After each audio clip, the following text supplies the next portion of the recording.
Audio Jungle.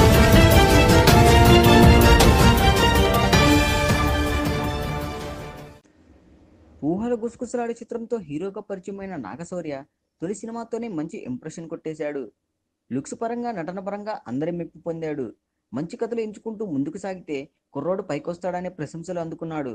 ఈ 4 ఏళ్లలో శౌర్య దాదాపు 10 సినిమాల్లో హీరోగా నటించాడు. అయితే అందులో శౌర్యను స్టార్ హీరోగా నిలబెట్టే సినిమా ఒక్కటీ లేదు. మరి లోపం ఎక్కడ ఉంది అంటే శౌర్య ఎంచుకునే కథలు సినిమాల్లోనే అని చెప్పక తప్పదు.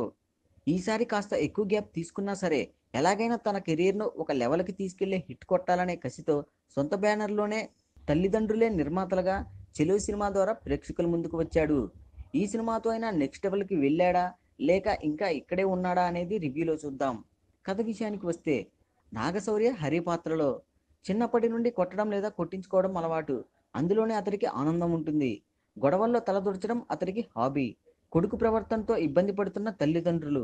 ప్రగతి సీనియర్ నరేష్. రజనీకాంత్ సినిమాలోని ఓ సీన్ను చూసి ఇన్స్పిరేషన్ అయి గొడవలు ఎక్కువగా ఉండే ఆంధ్ర తమిళనాడు బోర్డర్లోని తిరుపురం అనే ఊరికి పంపిస్తారు.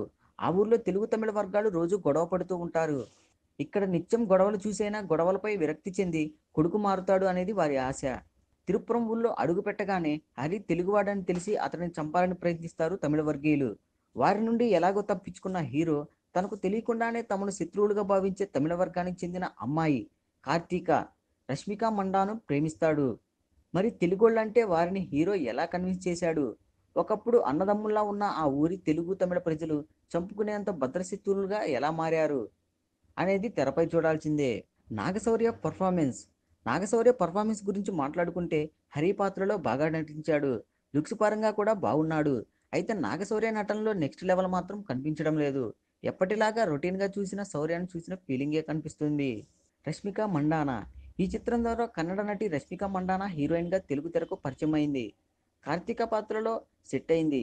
అయితే ఆమె అందం, పర్ఫార్మెన్స్ ఎక్స్ట్రాడినరీ అని చెప్పలేం కానీ ఎబో యావరేజ్ అని చెప్పొచ్చు. ఇక చెలో రషెస్ చూసిన వారంతా నాగశౌర్య గత సినిమాల్లా కాకుండా నెక్స్ట్ లెవెల్లా కనిపిస్తాడని అంతా ఊహించారు. కానీ అలాంటిదేమీ జరగలేదు. హీరోతో సమానంగా ఫస్ట్ హాఫ్ భారం మొత్తం కమెడియన్ సత్య, సెకండ్ హాఫ్ భారం మొత్తం వెన్నెల కిషోర్ తమ కామెడీతో మోసిన ఫీలింగ్ కలుగుతుంది. కంటెంట్ ప్రేక్షకుడికి ఎమోషనల్గా కనెక్ట్ కాలేదు. సినిమా ముగిసిన తర్వాత పూర్తిస్థాయి సంతృప్తితో ప్రేక్షకుడు బయటకు వస్తేనే సినిమా హిట్. కానీ ఈ సినిమా విషయంలో ఎంతమంది అలా ఫీల్ అవుతారో అనే అంశంపై విజయం ఆధారపడి ఉంటుంది. అయితే ఓ లైక్ వేసుకోండి, లేదంటే ఓ కామెంట్ చేయండి. ఎప్పటికప్పుడు మా వీడియోస్ చూడాలంటే సబ్స్క్రైబ్ చేసుకోండి.